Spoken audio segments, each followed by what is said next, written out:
For almost 50 years, Midway USA has been America's go-to source for just about everything for shooting, hunting, and the outdoors. Go to midwayusa.com to see our latest deals and promotions and take advantage of our super fast same-day shipping. If you need a cooler, a new fishing rod, another rifle, ammo, or a reloading press, you can find it all at midwayusa.com. Thanks for your business. As a scientist, I can tell you that Sundays are only 24 hours long. But with NFL Sunday Ticket and YouTube TV, you get every game every Sunday all in one place. That's upwards of 30 hours of NFL in one day. How can there be 30 hours in 24 hours, you ask? I have a theory. Magic. New users get NFL Sunday Ticket for 8 payments of $34.50 per month. Sign up at NFLSundayTicket.com. Local and national games on YouTube TV. NFL Sunday Ticket for out-of-market games excludes digital-only games and commercial use. Terms and embargoes apply. Availability varies. Bow hunting all comes down to a moment. And in the moment, you want equipment on your bow that will get the job done. Trophy Ridge products are the tools bow hunters trust. React technology sights, rests, stabilizers, and quivers to help a bow hunter be successful in the field. And those tools are from Trophy Ridge. All right, guys, welcome back to the Outdoor Drive Podcast. This is your boy, East Coast Trev. This is episode 311 of the Outdoor Drive. We are missing Steve. He is up moose hunting. Wish him luck. Say a prayer. Did get a couple of updates. They have been getting after it. Passed on a real nice moose. Been working on some, so still a couple more days of hunting. So we hope that he can definitely get one. This podcast, I'm going to keep this nice and short and sweet. I've been doing a little bit of hunting. Congratulations to some really great bucks. I'm going to do a little bit of a shout out. Our good buddies, Mike Griffin shot an absolute stunner here in Connecticut. Absolutely beautiful buck. I think it was in the 154s and the 8-pointer. Some really good killer's corners here. Let me go through it. Josh Curtis shot a nice 140 and 6/8 buck here 2 days ago in Connecticut. Another great buck. That one dressed out at 218 pounds. Congratulations to you. Kevin Gray, his biggest year thus far. Congratulations to you, Kevin. I'm scrolling through here, so there's a couple in here. Nathan Ferguson, congratulations to you on your great buck. That thing is absolutely a stunner. Andrew Patterson, he had an absolute great buck to the Prince William Sound of Alaska, big old blacktails, and that's absolutely awesome. And some great fish, all kinds of great stuff. Hats off to you, Andrew, on that stuff. And we have Gene Gunther, his son, little Gene, with a really nice bass, about 4 pounds. Congratulations to you. So there's been some really good stuff. So if you guys are killing out there and you've been doing some good hunting or fishing, make sure to get on over to the Outdoor Drive Podcast Facebook page. It's called the Outdoor Drive. And share it so we can give you a nice shout out here. So the season's just getting underway. We appreciate every single one of you and what you guys are doing, so keep getting after it. This podcast, we actually had on our good buddies Ben and Sam. Sam had gone through some pretty crazy stuff, to be honest with you, after he had shot a crop damage deer or a deprivation tag, and the wardens had gotten involved. So we had him on the podcast to kind of just hang out and tell a story. I thought it was kind of crazy, and we always like having a couple of local boys in to start the season. So we had those guys on. So we can't thank them enough for joining it. And hopefully you guys enjoy this podcast that we did with them. Just a little bit of housekeeping. Make sure you go and check out Bowtech. Refuse to follow. Make sure you guys at least give it a shot when you're in your bow shop. The Bowtech's shooting great. Couple new ones out on the market, so make sure to go check those guys out. Latitude Outdoors, just absolutely knocking it out. The Method 3, beautiful saddle. I actually put one in my hands. The material is absolutely great. Very light action, actually. So make sure to go check those guys out. And especially if you guys are mobile hunters, Huntworth, get more for less with Huntworth for your early season camo. Start thinking about that late season, the heavy camo. That's the heat boost. I'm stumbling all over the place. I'm like being alone, man. It's weird. I'm not really talking with somebody. So Huntworth, get more for less, huntworthgear.com. The boys over at Working Class, Kurt Geyer, shout out to him, shooting an absolute great moose. Working Class Bowhunter WCB. Use the promo code Outdoor Drive when you get on over there. Get some merch, some good poaching t-shirts or kill bottles, whatever that is.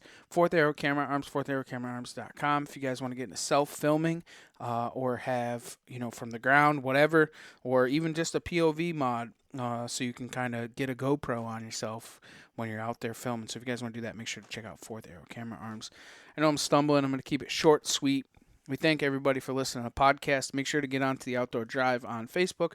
Give us a 5-star review over there on any platform that you do listen to us. And follow us on all social media platforms. Share a podcast. Say hello to all your friends. And tell them that you're listening to the Outdoor Drive. So we appreciate every single one of you guys. And let's get on with the show.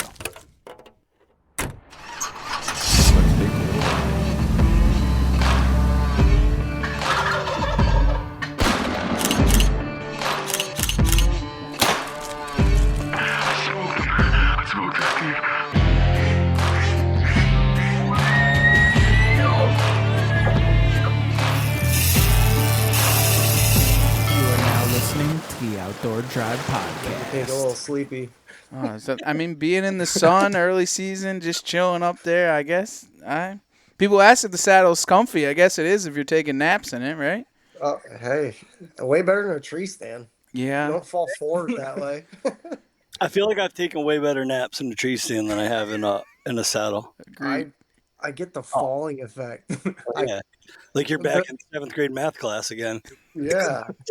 In the saddle, I get my knees on the tree, I put my head on the bridge, and I just... Night. Yep.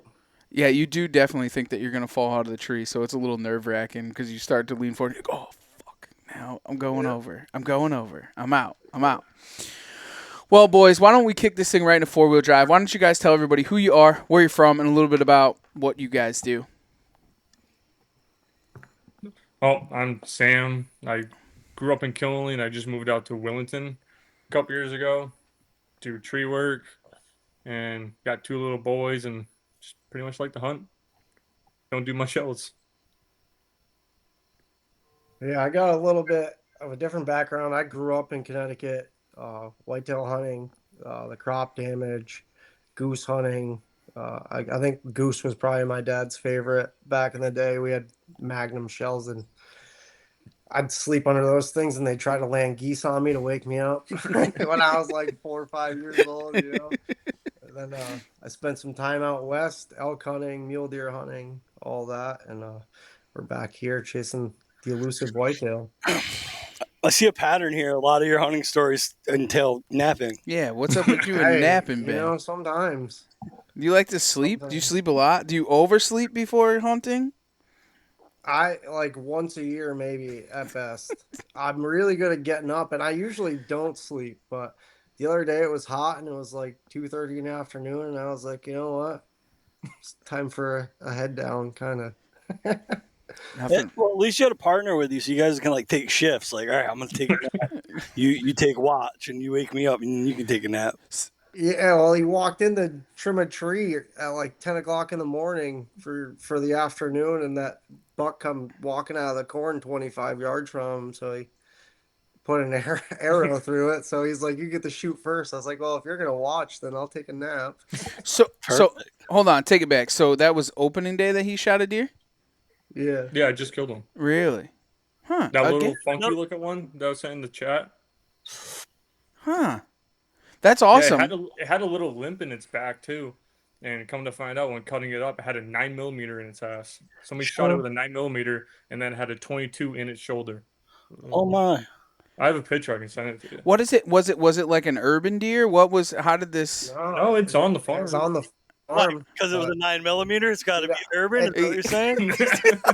there was a guy that they deal with poaching a lot. Because they got 900 acres, Right. There's a lot of fields close to roads, and there was a guy a few years ago. One of the other hunters shot a coyote, walked up to it. There's a dog collar on it. There was a guy living down the road that was catching coyote pups, and he'd train them to hunt rabbits and stuff, and he'd let them go, and they'd bring rabbits and stuff back to him. He'd drop them off in a pickup, and he'd come back a couple hours later and just throw out a dog whistle, and that thing come running by the guy's tree stand. He hammered it, walked up to it, that friggin' blue dog collar on it. Come on with it. And it was a legit It was coyote? wild. I want the coyote trainer on the podcast. I want to know where he, like, Gets the pups from. yeah, how. I mean, I don't find that many coyote dens like that to be able to just go out and be like, yeah, I'm gonna come home with a coyote pup today and train it.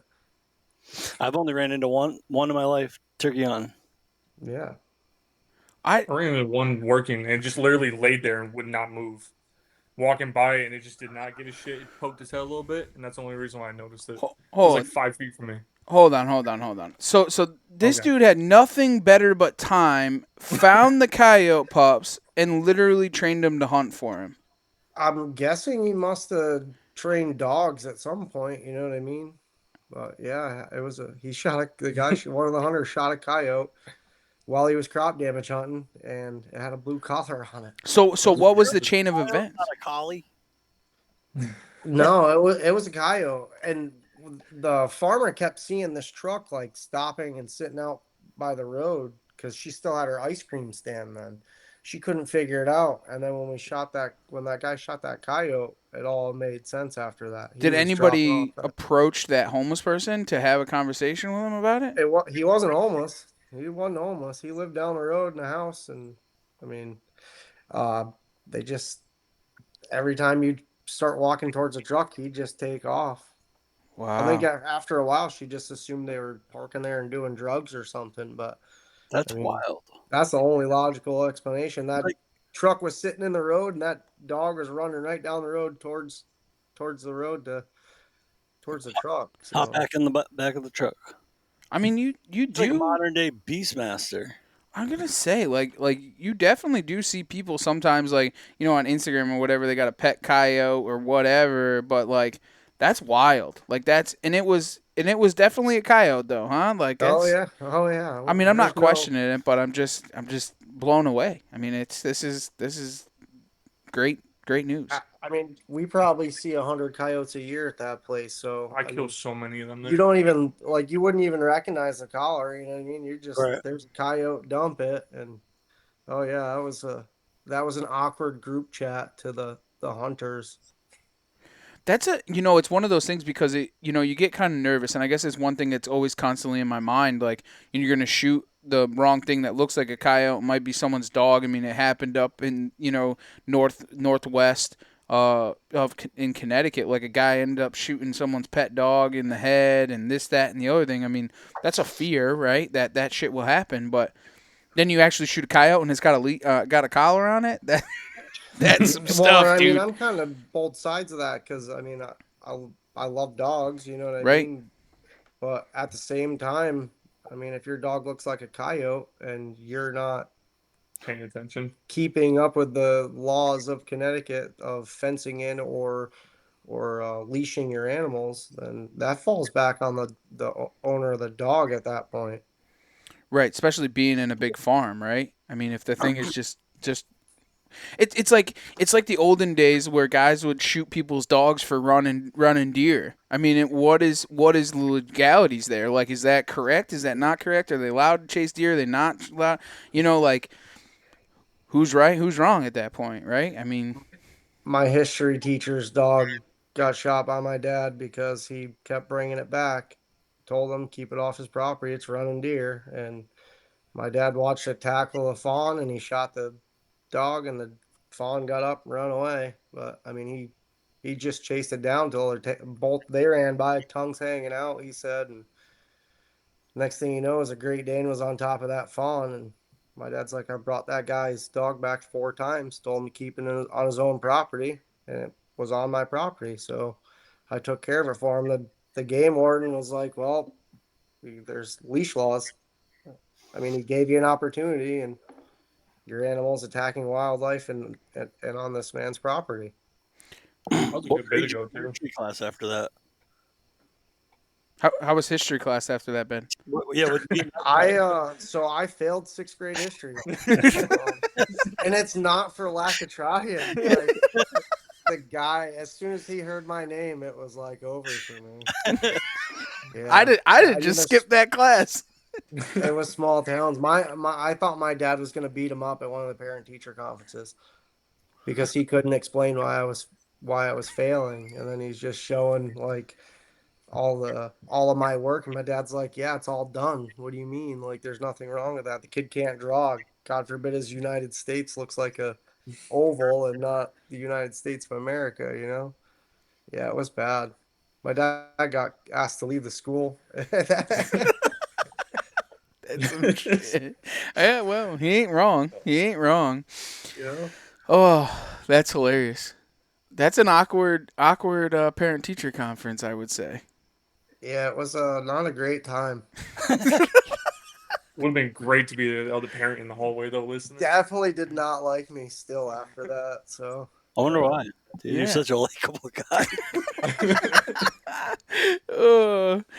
Well, boys, I want to talk about something. So you I'm guys, like, wasn't expecting half of this tonight. no, This no, this is good. This is good stuff. well, No, hold on. Before we move on, though, yeah, you're talking about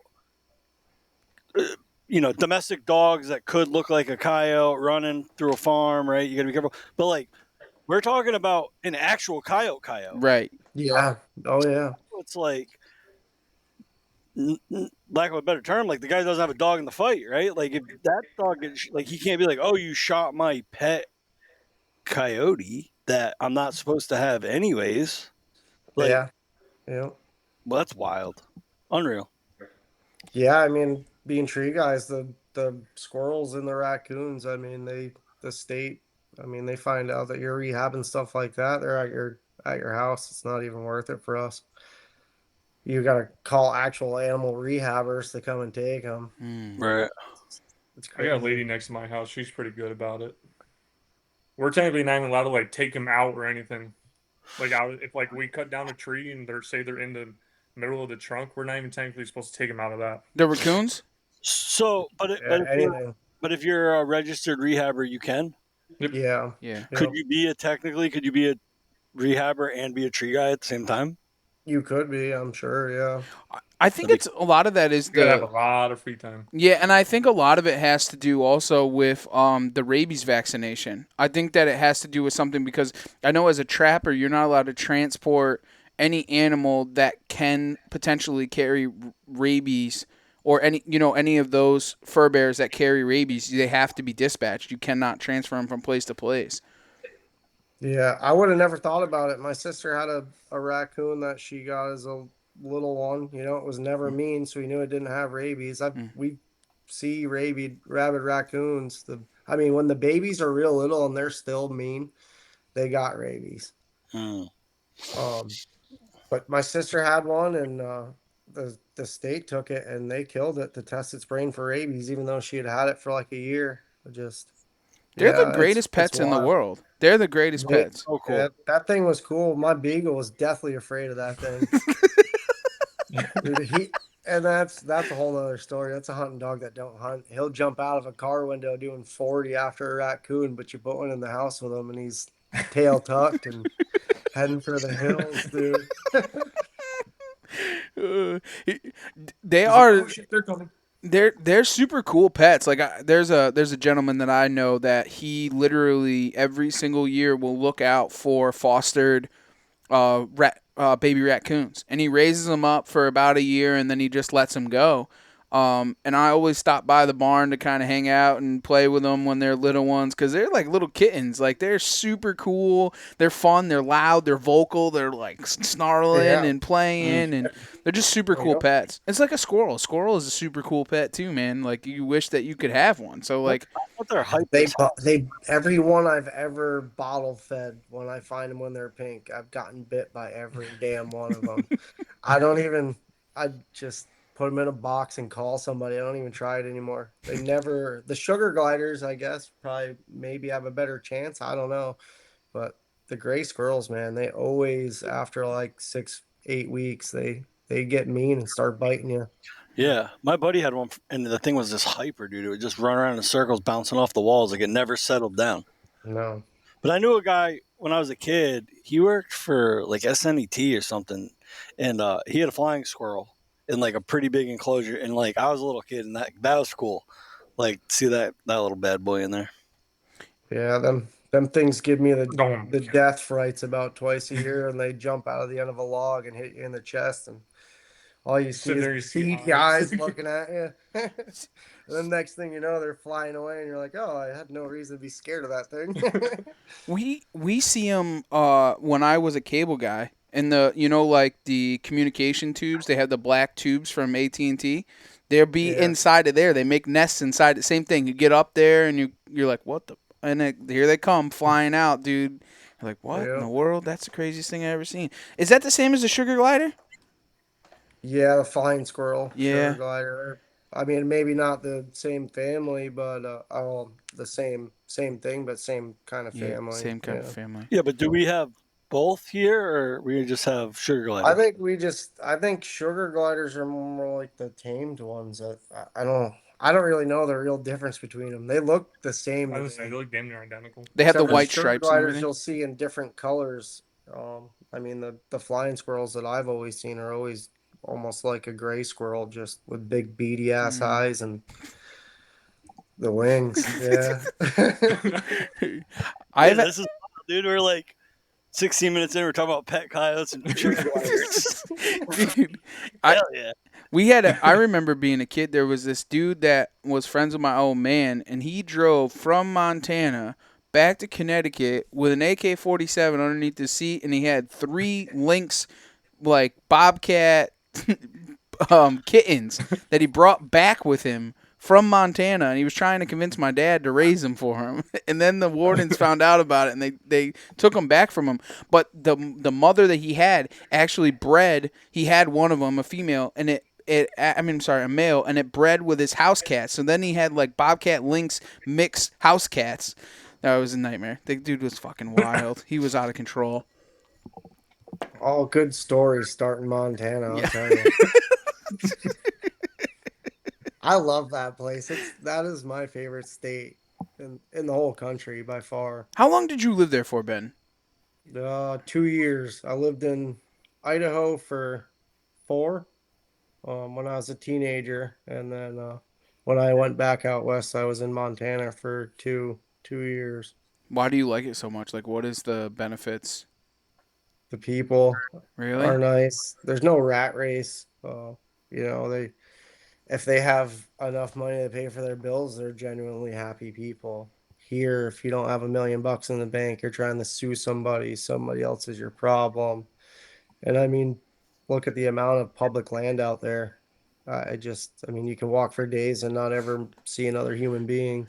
Do people fight the fight like public land? Like, are you arguing over spots? Are you like that kind of thing? Or they just kind of, everyone just kind of does their own thing and it is what it is? Everybody does their own thing. I mean, there is those people. The Western states, I will say, if you go on one of their pages and ask for help, it's Want to plan your next fishing trip without the hassle? FishingBooker.com is the best way to find and book a fishing charter anywhere in the world. Whether you're chasing trophy fish or just looking for a family day on the water, Fishing Booker makes it simple, fast, and secure. With thousands of experienced guides, verified reviews, and 24/7 customer support, Fishing Booker takes the guesswork out of planning. Visit FishingBooker.com and book your trip today. Fishing Booker. Fishing trips made easy. Vitamin Water Zero Sugar has great taste, zero BS, and obviously zero sugar. For those with zero room in their calendar, zero patience for slow walkers, those who get 0 hours of sleep on a Saturday night, have zero filter, zero given, and zero interest in grabbing a plain, boring water. Grab a delicious Vitamin Water Zero Sugar today. Join us at a Friends of NRA event where freedom, fun, and firearms come together like nowhere else. With more than 600 events held across the country, there's always one happening near you. From exciting games to exclusive auctions featuring one-of-a-kind firearms and gear you won't find anywhere else. Whether you're a lifelong hunter, a competitive shooter, or simply passionate about defending freedom, there is a seat for you. Visit friendsofnra.org to find an event near you and get ready for a night you won't forget. It's World War III. They don't want you in there state hunting, and they are not going to help you. I mean, you might get a few people, but the majority is just that's theirs, and they don't want to share it. But when you're down there hunting, nobody really minds one another. They kind of keep to themselves, and you just kind of do your thing. I mean, what are you gonna do? It's September and you're bugling and you hear crashing through the woods and you just bugling five guys. If they to think that your bugle from a tube sounds like a real elk, I mean, is it your fault or their fault? Right. Hmm. That's kind of crazy. It's weird here because it's totally different, right? Like you do something, somebody's jealous about it, upset about it. It's always seems as if there's some type of battle constantly, in the social media world and everything. So like that's what I was wondering if it was kind of the same way out there, or nobody just they just kind of It, do their own thing, or they respect the fact that you're there. yeah, it's not as common out there. You have Hmm. way more people happy for you than you have uh being negative Nancy. You know what I mean? Like, oh, you must have Calling done on something them. wrong to kill that, or it's mind-boggling the difference.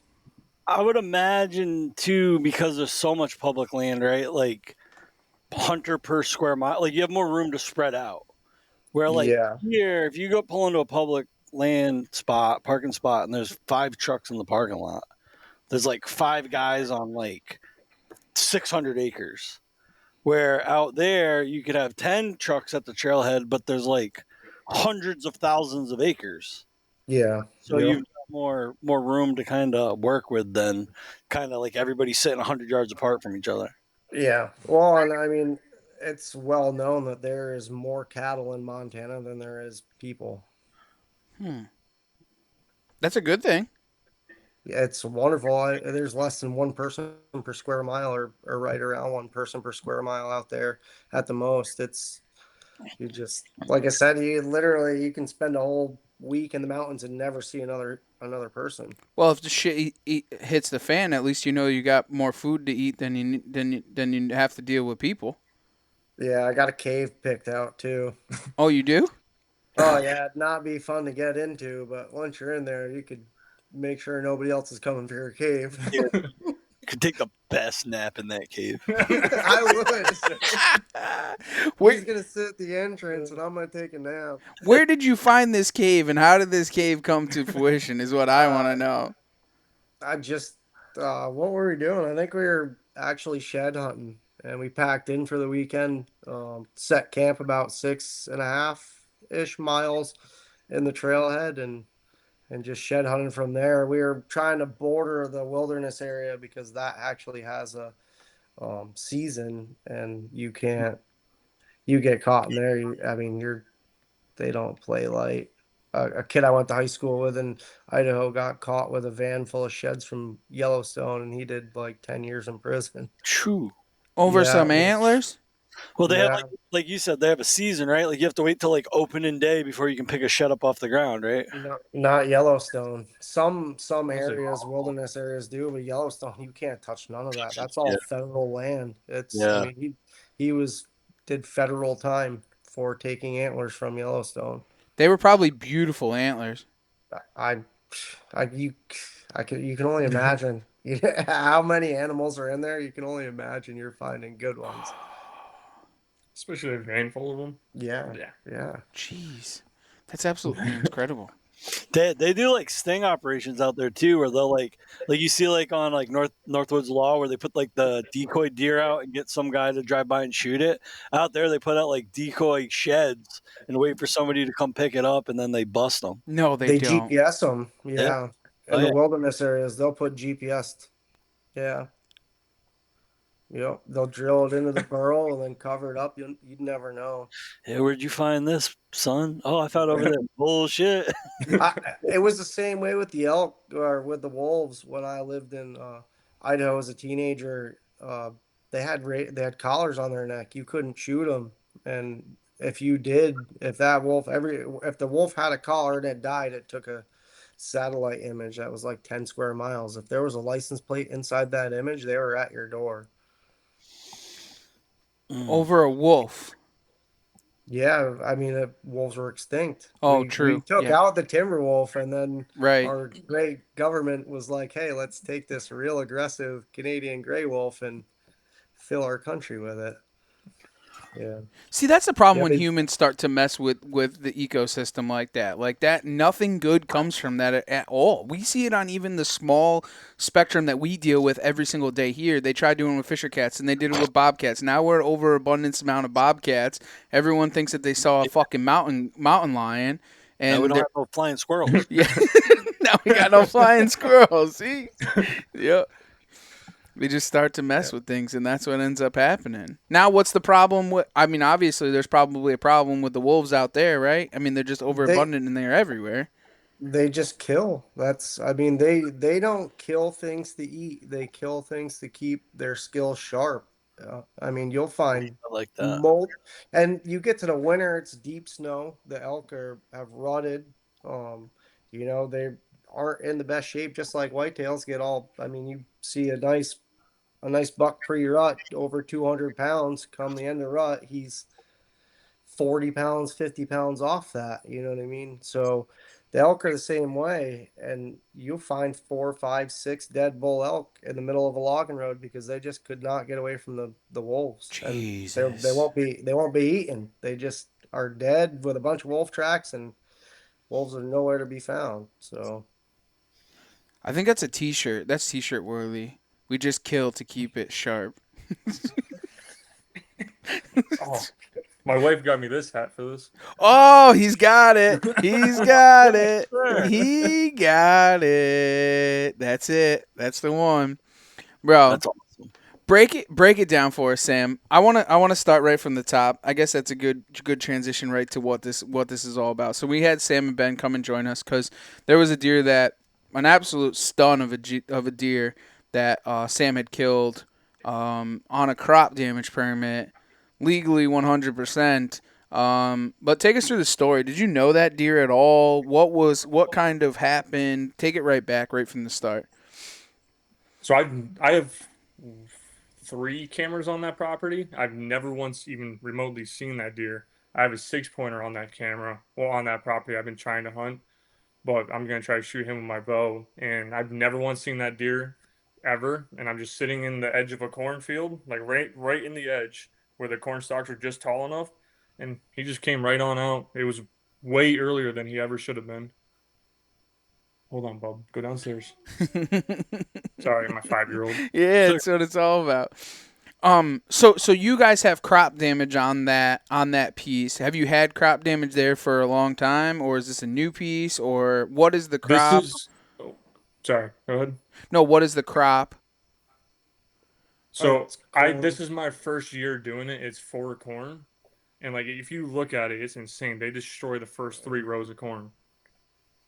Wow. yeah. But you've been crop damage hunting there for. Yeah, so I mean, my dad started hunting on this dairy farm in 1979. So, God, I think it was probably around the mid 90s.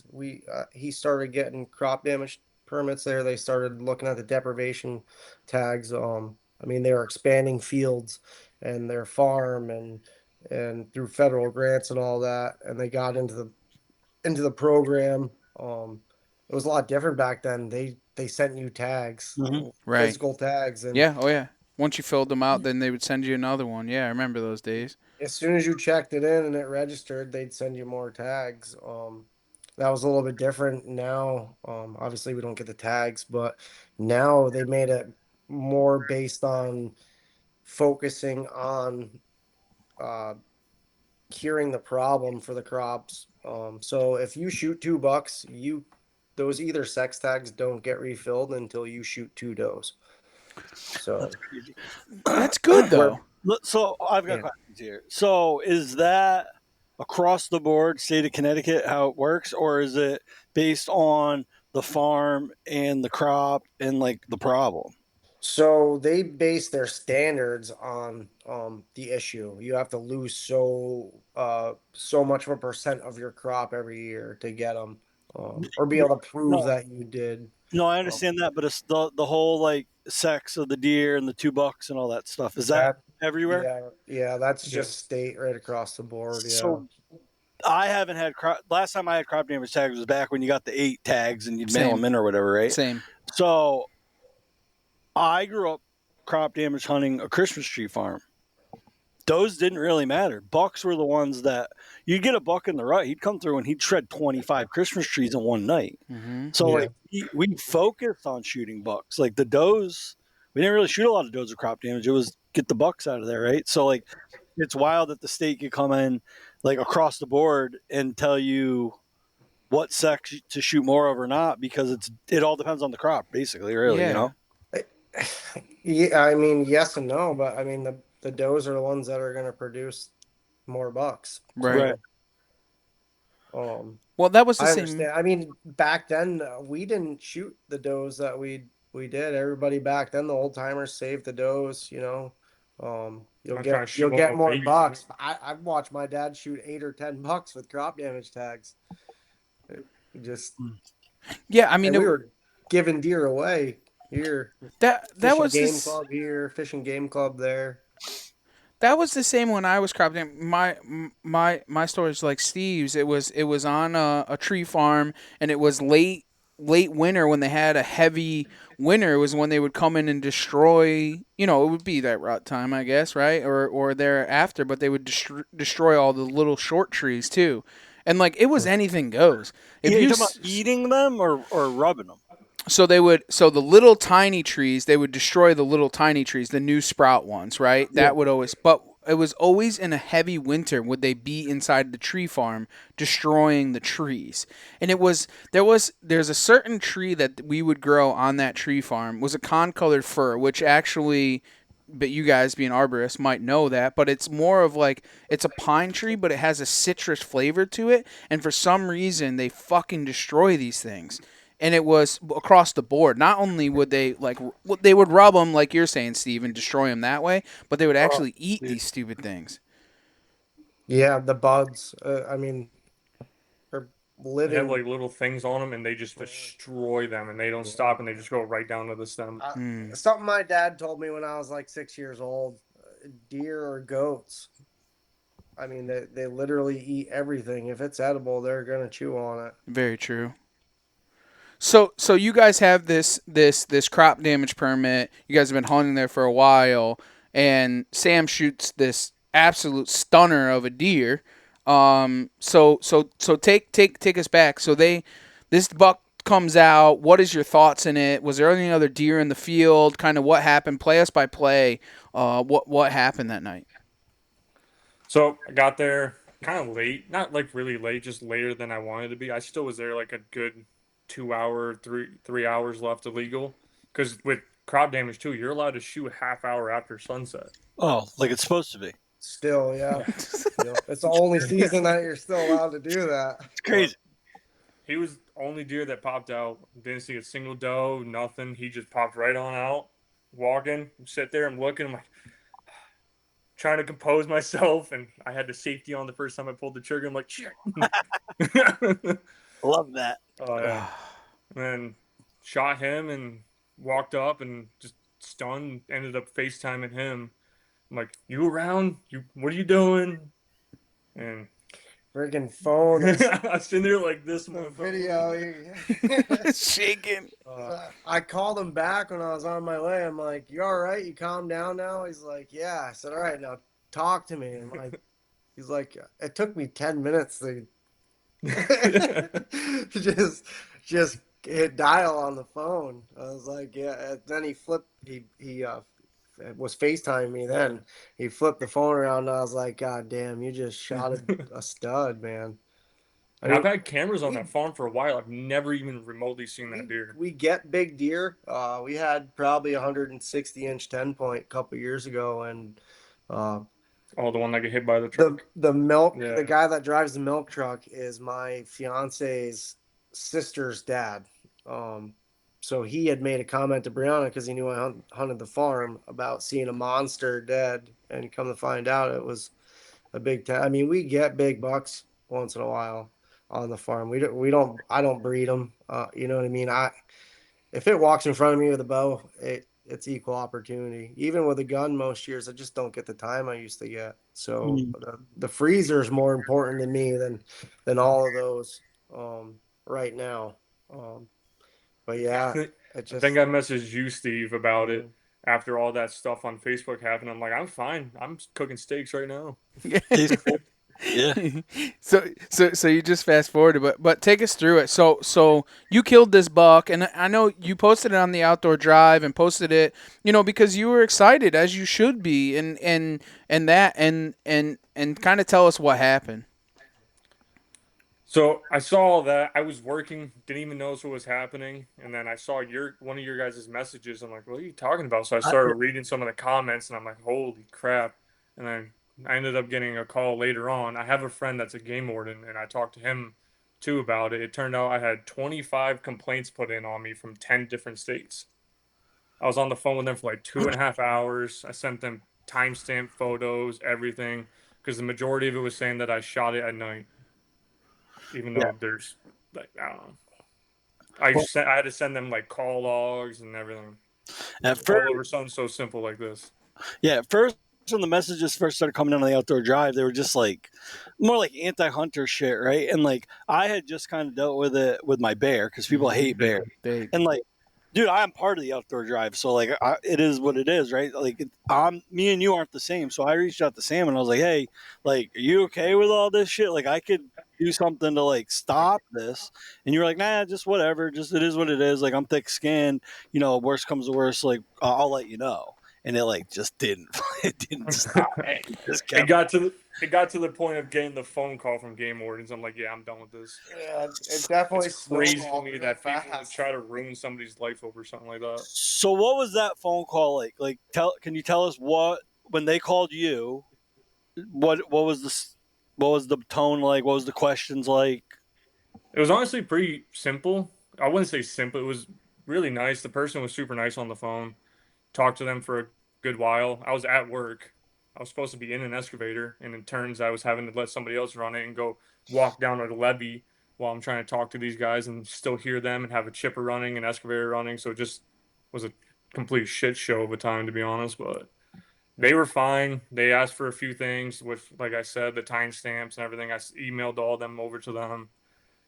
I asked them, like, I can hold the deer at my house. I have no problem if you ever want to come take a look at it. And then they got back to me like an hour or so later, saying, no, it's fine. We have everything. You're legal. You have tags. And that was it. Yeah, he did. The guy made a comment that like 6 of them were from Ohio. Yeah. The Ohio people are very butthurt, apparently. Jesus Christ, because they don't have big deer in Ohio. Well, Yeah, and we're worried they about kill 'em- that. Like, they that's what kill we're 'em. worried about. I mean, I don't know. Maybe they hear in the crop damage tags and they can't shoot bucks on their crop damage tags. They every just state's AI different. generated It's response and different. Yeah. yeah, they look at an AI response on their Google on their phone and that's the laws to them. And I mean, My wife commented on a few of them. Of some guy posted something about trophy hunting with crop damage, and then she put another screenshot of the exact same question. It was a completely different answer. And we get for crop damage, they send us a whole rules yeah. of everything, Of course. laws, everything that's all different with crop damage, and there's absolutely zero things about it. Yeah, now you got to keep that with you, Yeah. and you got to keep the paper that They that have a has the letter with it. addresses Yeah. that your crop tags are attached to. Different type of tag. We'll get a couple of different addresses, farms spread out across the town and some of the fields. So you get a list. There's like a list of addresses on it. So most of these allegations were accusing you of just shooting it at night. Yeah, a lot of it was just spotlighting it. And on what? Because the grip and grin was in the dark. Yeah, Only, I mean, you can only assume, or because it was a nice buck. yeah. I mean, 90. If you think about it, like most deer you shoot on an evening hunt, No. you're gonna end up getting that picture in the dark. Well, and why would you post online a illegal deer? Like not even bow season, and you're like, just shot this with a gun. Yeah, Like, you know what I mean? Especially just- on a page how big your guys' is. Well, I just don't understand like what it entailed, because like what did you have that inclination to say that somebody was poaching it at night? Like I just don't understand. Like yeah, people do post up illegal deer and stuff, but you're not gonna go and post that you got it on a deprivation tag and that it's illegal. Like there's your laws might be different in another state, but who are you to call the game warden? That's what I don't understand. Like at what point do you get in your life, like that's like saying like little Johnny's riding his dirt bike down the road and you're gonna call the cops every single time. Like why? For what? Leave him the fuck alone. Like he ain't bothering nobody. It don't bother you. It don't affect you. It don't. That's the one thing I hate about this community is that they're just first out to try and strike people with hatred. Like I just don't understand it. Misery loves company. Ugh. And some people got way more time than they got brains. I don't know. And especially like a beautiful buck like that, like, you know, hats off to you, man. Like that's an incredible, great, beautiful, you know, buck like that, like, and you were proud of it, you were happy about it, and for someone to bring so much misery and negative to you. I mean, so this coming up this past week, we just had on a gentleman by the name of Spookspan. You guys may or may not know who he is, but he kills a ton of 200 inches. I mean, he has like 17 deer over 200 inches. I mean, to the point that people have made so many allegations to him that his wife has been arrested, like just a ton of things that His son scared to hunt without him. Mhm. Yeah, I watched that. That is wild. That Hey guys, this is Melissa Bachman. Are you ready to stop spooking deer before it's even time to hunt them? Then you need the new Flex S Dark cellular trail camera from SpyPoint. With a no-glow flash option, long-lasting solar power, and a ton of settings that can be changed anytime through the SpyPoint app, there are no more excuses for letting your deer get wise before the season even starts. So check it out for yourself and see why the SpyPoint Flex S Dark is the unstoppable and undetectable scouting tool you need for your next hunt. Midway USA brand product designers have one straightforward goal: develop high-quality, technically sound products and deliver them to customers at reasonable prices. If you are immersed in the shooting sports industry and pay close attention to every single detail, you know our products are built right and stand up to everyday use. Who has shooting mats and range bag systems to hunting clothing and just about everything for the outdoors? Log on and shop 24/7 with super fast shipping. MidwayUSA.com. Hunting is not easy. It never has been. It takes dedication, motivation, a lot of patience, and quality gear. If you manage a food plot, put up stands, or need just one more game camera, we can help at MidwayUSA.com. We opened our doors in 1977 and continue to put customers first by offering super fast, same-day shipping. For just about everything for the outdoors, go to MidwayUSA.com. like how bad was it for him to watch him go through that, to be 31 years old and not want to hunt if he's not there? I mean, that is wild to me. There's so many people that are like that. There was a gentleman in Connecticut. I told this story on there too. Is like he shot what was potentially, it was I don't know. You guys probably all remember it. It was a 3 or 4 drop tine deer. It was shot in the state of Connecticut. It was probably 5 or 6 years ago. That dude killed a deer. Had the game warden, has pictures of him with the game warden at the taxidermist's office, and people still made allegations against him. And he literally wrote a book, The Deer That I Wish I Never Shot. Like, I don't get it. Like, what do you get to that point? Like, so, it's okay, then we're just going to go shoot small deer all the time just so we don't get bothered? Like, No, you get bothered for shooting small deer too. yeah. You give him another year. What did you shoot that little thing for? I shot a spike with my bow on, like, I don't know, a couple days before opening day of rifle, and then my cousin Tom shoots a state record with his gun. So I filled the tag, he filled the tag, his tag went on a lot bigger deer.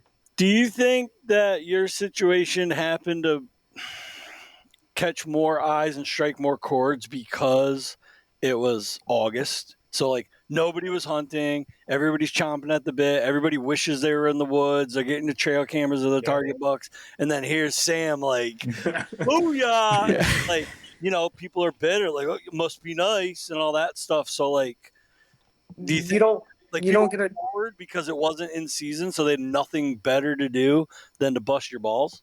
I mean, you only get so many states that you can even kill velvet bucks if you don't have crop damage tags. You know, you got Kentucky and maybe a few of them, and then the out west with the mule deers. So I think your average hunter never gets an opportunity to kill a velvet buck, let alone a really nice one. So I'm sure that in itself probably struck a lot of chords.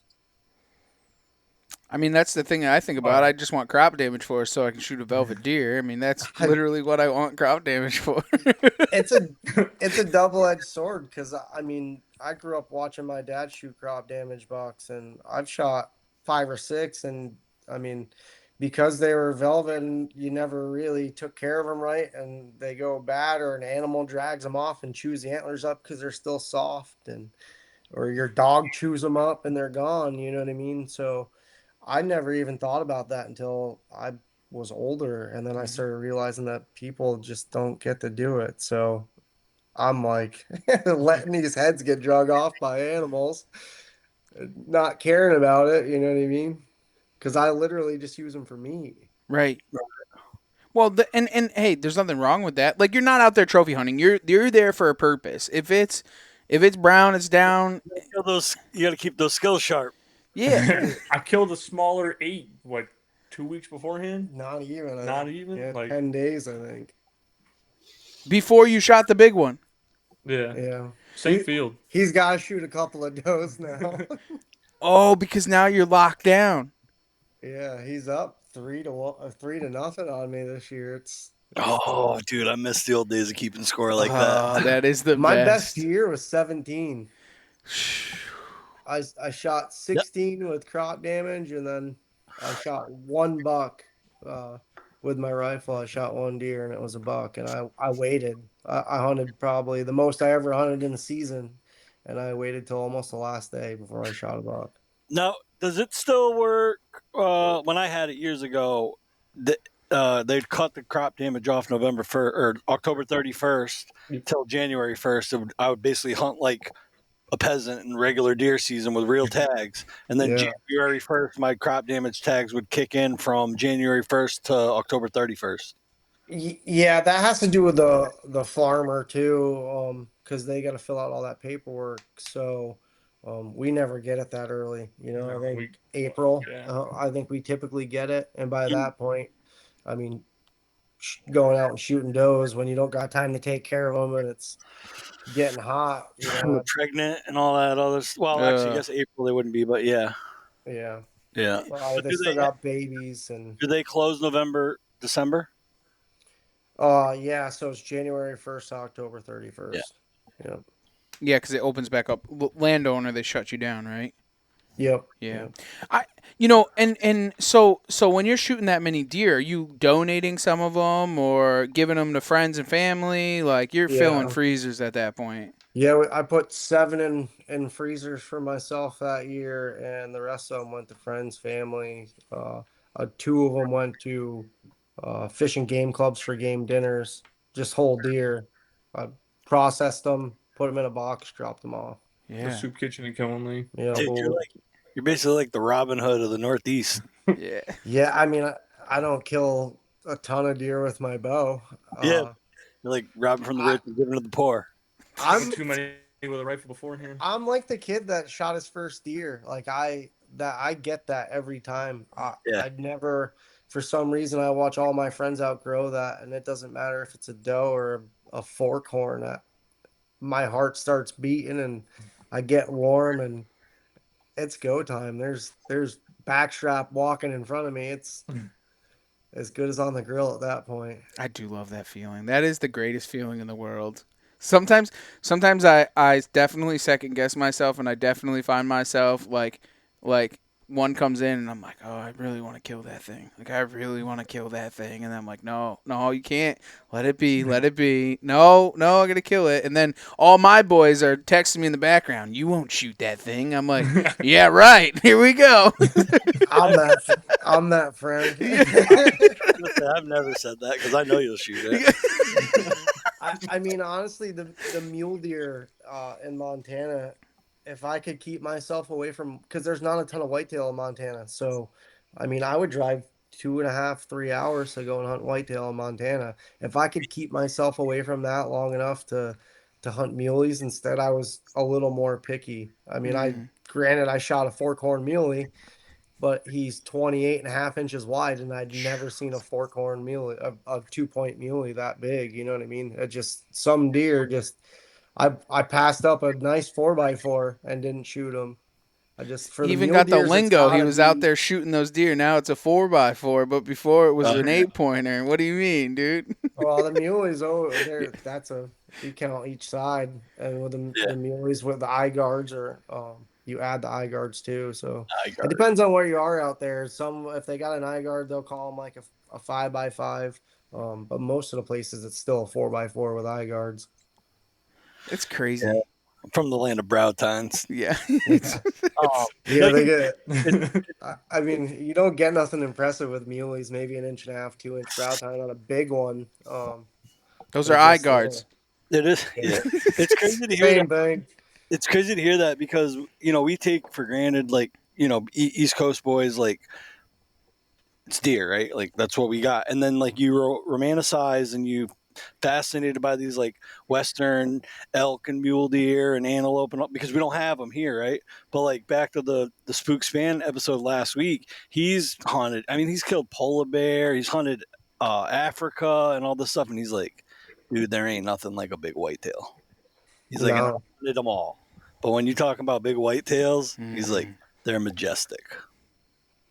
And it's like, Well, I you think know, that's half of it. Mule deer get so big that if it's not enormous, it's like, you know what I mean? Like, when that thing's not 30 inches wide.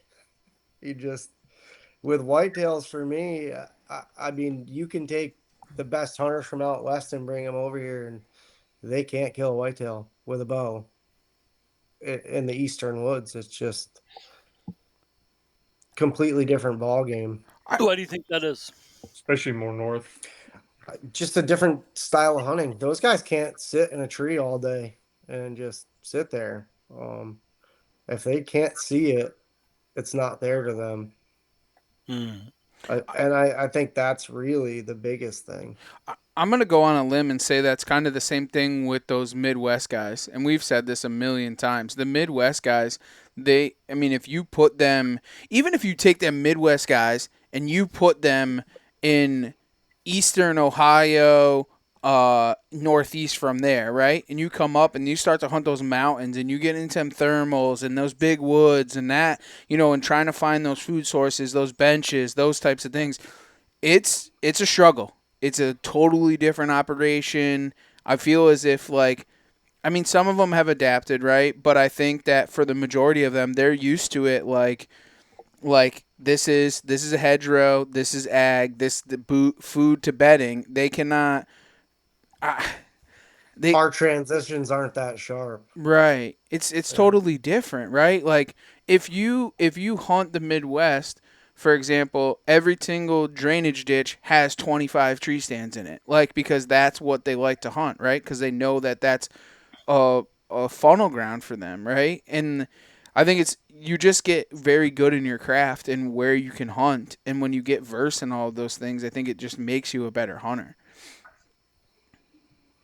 Yeah. Well, and a lot of the whitetail too, like I said, they don't have the terrain to glass Mm. for the whitetails in this part of the country like they do the mule deer and the elk. I mean, they're those most of those hunters are spot and stock, far and few between tree stands out there. I mean, they're on private land, but that's about it. You don't ever see anybody on public land talking about tree stand hunting for elk or deer out west. I- what would you do? Like, what would be the technique to chase a whitetail where in the West? Like, what is that? I don't even know what that looks like. Spot and stock. A lot of time behind the lens.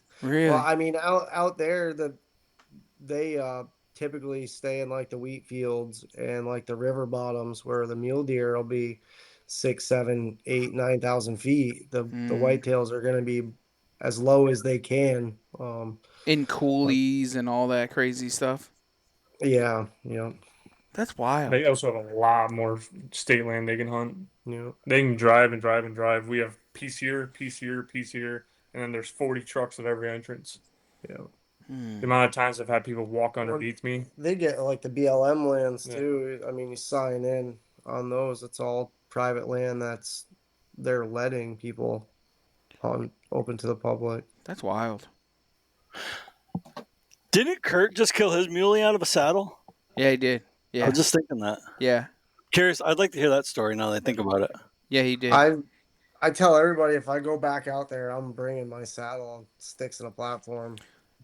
So it's kind of funny is like we had a good friend of ours that would go to Oregon every couple of years, and he would hunt out of a tree stand over wallows for elk.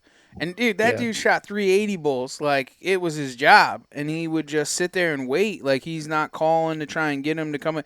The one thing that's kind of crazy to me though, like, is that he would sit in those stands and wait all day long for them elk to show up in there. But he's, Well, you're where's he programmed from? for it. He's here. Yeah. So, like, to me, that's like doing what you know how to do and do best and just taking it with you, right? And then the opposite of that would be like going out there and trying to hunt like you're supposed to hunt out there. And like both are cool. Mm-hmm. But like, I know like the first time I went to Ohio, like I tried to hunt like I thought you were supposed to hunt in Ohio. Mm-hmm. And then after a couple of days, get my ass kicked. I'm like, what are you doing? Like, why are you trying to do something that you don't do? Like, just hunt how you know how to hunt. You know what I mean? And by then, it was a little bit too late. But like, I definitely could get where being an East Coaster, getting in a saddle over a wallow and sitting it out for 3-4 days straight could be way more effective than me just running around up and down the mountains trying to figure it out that way because I don't know how to do that. No, I agree with you 100% on that. Like, if you're a scrape hunter and you go to the Midwest and you're trying to hunt over fucking ag in a drainage ditch, on a transition, that's not your style of hunting. When you hunt how you know how to hunt, like you're home, you will be successful because you are A, confident in it, and B, you know what works. Like, those deer are gonna come to that scrape. They're gonna come there. Like, they are. Why would you not hunt that way? But in the same sense, like you kind of want to, if you're travel hunting, you kind of want a different experience. Of course you do. So you kind of want to be like, oh, I'm going to do this. And like, but then it's like, not what you could just bang your head off the wall basically. Because that must have been a transition for you, right? I think about that a lot because I mean, as a teenager, I was out there and I grew up here and I spent most of my life in Connecticut. But when I'm out there hunting elk, I hunt elk like they hunt elk. You know what I mean? I'm walking around trying to find where they're traveling. I'm not sitting over a wall. I mean, we might sit over a wall for half a day, but when you're hunting elk, I'm too excited to just sit there and wait for days on end. I can't do that. There's a bull bugling half mile away and I got to go try to figure out what it is. I understand. Back here, you're still in the same tree that's been 30 years. Yeah, I mean the most of those bucks that I shot all came from the same tree, and there's been a tree stand in that tree since 1979. It's a killing tree. Yeah. And when I stop killing there, I killed deer other places, but that's Old Faithful. When I stop killing deer in that thing, I'll have to give up hunting because that thing produces every year. Well, your kids will be killing deer out of that tree. What are you talking about? That tree will never stop producing because you're confident in that tree. That tree works. It does what it needs to do. You're going to hunt there. That's just the way it goes. Do you know what? Is it a timber? Is it in the timber? Or is it like a field edge? It's in the timber. Do you know why it's so productive now? And like, so I think about this a lot too. So like, I've got kill trees like that I've been killing deer as long as I remember. And like back, I don't know, 20 years ago, I didn't know why. It just worked, right? And then as you get older and you start like learning more and figuring, and then you're like, oh, now I know why this spot's so good. I didn't know why then, but I know now. Yeah, and I mean honestly, they've logged that area twice since I first started hunting. So it's crazy. See, there's no more oaks in there, but it's a creek bottom. It's kind of centralized between like 3 or 4 cornfields. It's a funnel. There's a big hill. Yep. It's got everything you want Yeah. except for the acorns, and they're bound to go through there. Just, And you didn't I even mean, know. At Midway USA, we put customers first. The Nitro Express shipping system is icing on the cake. It was a big investment of time and money to take super fast, low-cost shipping to a whole new level. The Nitro Express helps ensure same-day shipping and low shipping costs. We hope you enjoy the Nitro Express. We built it just for you. For just about everything for the outdoors, go to MidwayUSA.com. I'm Larry Potterfield with Midway USA. Thanks for your business. Midway USA has ammo for your next hunt. If it quacks, honks, whistles, or cackles, snorts, gobbles, grunts, bleats, or bugles, you need to shop before your season starts at Midway USA. The right hunting ammo makes all the difference, and at Midway USA, we've got a massive selection of premium hunting ammo from top brands like Winchester, Hornady, and Federal. From big game to small varmint, you'll find the perfect load for every hunt. And with fast, reliable shipping, you'll be ready when the season starts. For just about everything for hunting, shop MidwayUSA.com. Oh, you just picked a spot, and that was the spot, and that was it. oh my dad. I mean, he used to sit on a rock, probably a couple 100 yards from there, and actually, Bert shot his biggest buck from a stand we put on a tree, probably 40 yards from where the rock is. But yeah, he picked that tree because it was the biggest tree in the woods at the time. I mean, it's like 110-foot tall hemlock. It's Stands like 35 feet. Yeah, I climbed 2 pegs and then its branches up to like 35 feet, and it's been that way since I was 4. I mean, in 1992, I started climbing that tree. There's been 2 tree stands in it since. Wow, That's awesome. that's super cool. Hey, you don't stop haunting those trees.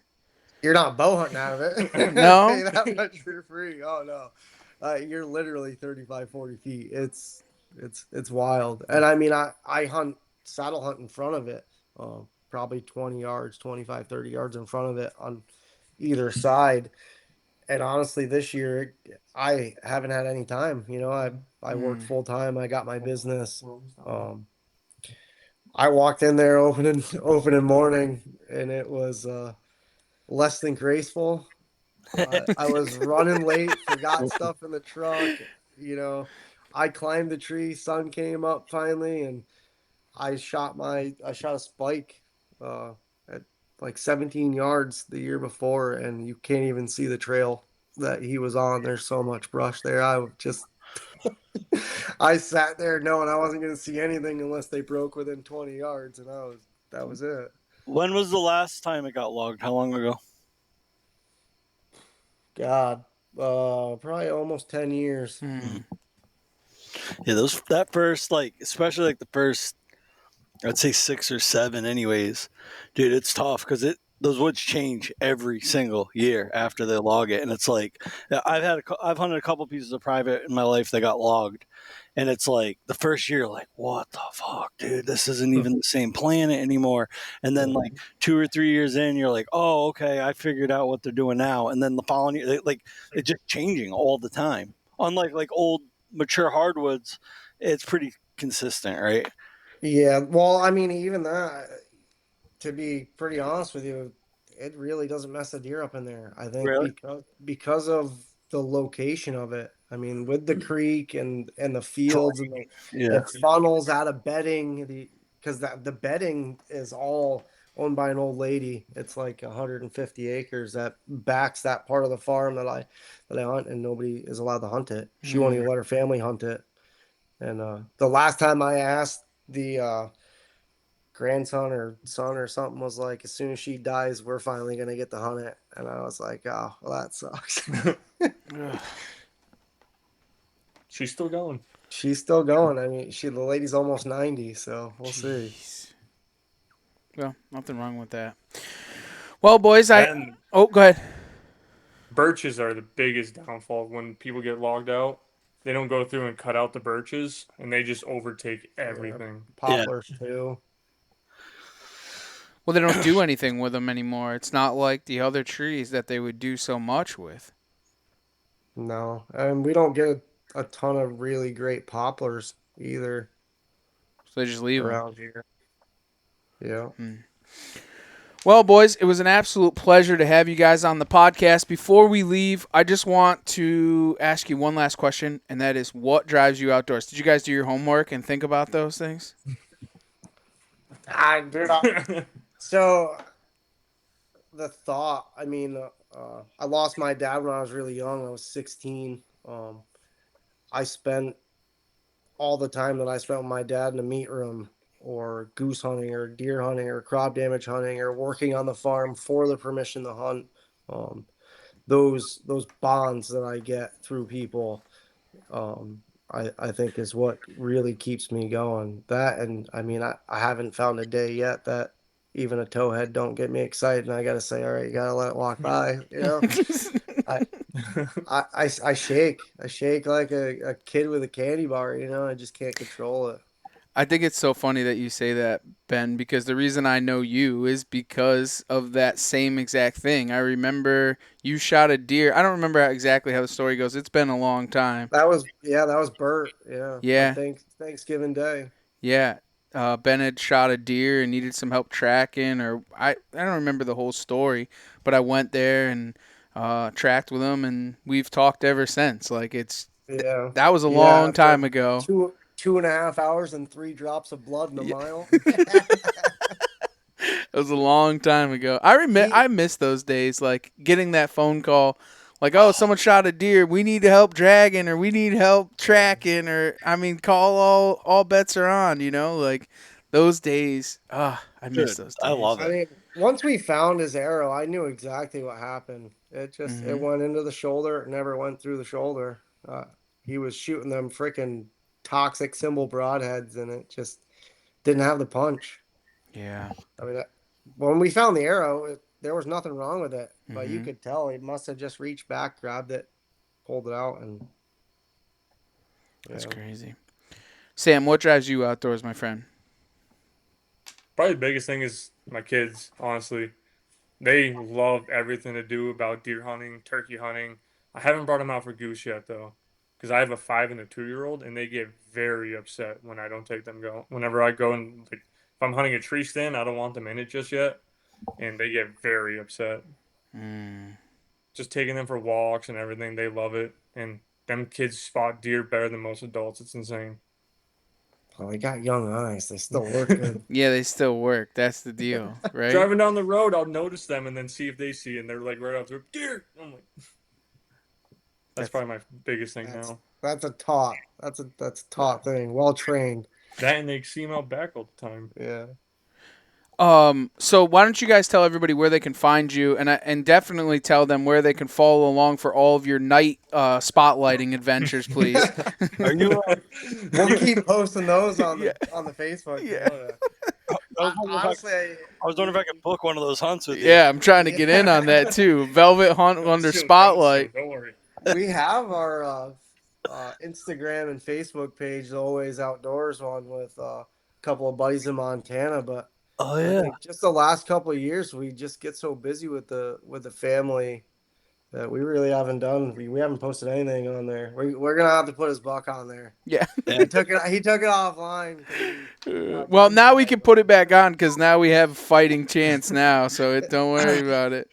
Give it time. Give it time. That, There's like that dude on CT Hunting always posting like 2 We weeks are- beforehand. Yeah, we are gonna bring that to Hunt Stock next year to get it scored. We're gonna hold out on having it scored till we go to Hunt Stock. So we'll put a post up for you. You go hang it over at our booth. Yeah. yeah, I was Yeah. gonna bring a spotlight and wrap it around his antlers. we just drape it over his shoulder. Yep. I do have one more question though. So like with the aftermath and how it all played out, and like obviously like you were legit, and it was pretty obvious to the game wardens that you didn't do anything wrong. Do you think it's changed like moving forward? Like, are you going to do anything different, or is your social media habits going to change, or are you just business as usual? Like, fuck it. I mean, the biggest thing like is you don't ever see pictures of me with deer besides that one is that doesn't have my kids in it because that's all I really care about is what my kids are doing. So, but yeah, I'm probably not gonna post much. Yeah, sucks. It is what it is. But You let me know. I'll take a picture with it and post it for you. I'll post all of them. Yeah. I don't I'm a care. big social media person, so. I'm going to start a new hashtag, Spotlight Strikes Again. Like that almost makes it worse, though, right, Sam? Because it's like one thing if you like post a lot, like you post all your kills, right? So it's like deer, deer, deer, turkey, turkey, turkey, deer, and then this happens. But like you don't post, and then the one deer you post, this happens. Like, Oh, yeah. I know. I'm the one that posts his deer, I think, most of the time. When he kills something, I'm like, yeah, look. I mean, Trev probably gets every message of just Sam's deer the day he shoots it. I'm like, oh, fuck, got another one down, you know? The kid's killing me this year. It's not good. well, it was wild too because we had just saw you killed that deer on a Saturday, right? No, I went to Friday and I killed it on Saturday. Yeah. So we saw I don't you. know if I heard you wrong. We saw you Friday at Huntstock, and like that weekend's kind of a blur for us because we're there, like all the days run together. So I just remember like seeing you, talking to you at the booth, shooting the shit. You guys left, and it's like next thing I know, it's like holy shit! Like first I thought you went home from Huntstock and killed it like that evening, and I was like, he was just here, and I was like, no, that was yesterday, and I was like, oh, okay, yeah. Pretty darn close, though. That kind of got me wanting to go too, because I get so busy during the summer, 2 jobs, you know. It starts getting closer to deer season. I start trying to make some time for it, but once we get to that late July, early August, that's really when I'm like, all right, it's time to go fill one of these crop tags if I got one, you know. Right. But this year it just hasn't played out. Maybe Friday. Stop making excuses. Just go hunting, Ben. Jesus. Sam might kill 2 or 3 before Friday. Yeah, I mean it's it's Wednesday. He's got to kill does though, so he ain't gonna post them. He's got 2 tags a year. What are you talking about? Tag. I got 4. Yeah, I got 8 tags right now. 4 archery and 4 crop damage. Well, you boys better get after it. But we do thank you for jumping on. You know, I think it's a super cool story. I think that it needed to shed some light on it, and I just wanted to chat with you guys. It was an absolute blast to have you on. And we're sorry that shit happened to you, dude. But we're here. We're advocates for you. We'll fight the fight. I mean, we don't mind at all. I think we stand for what's right, and it's fucking bullshit. And you know, it is what it is. But boys, we really appreciate you. Hopefully you have a good season. Ben, if you stop taking a nap in the tree, then maybe you can kill one. And for everybody else, thanks for taking the ride right here on the Outdoor Drive.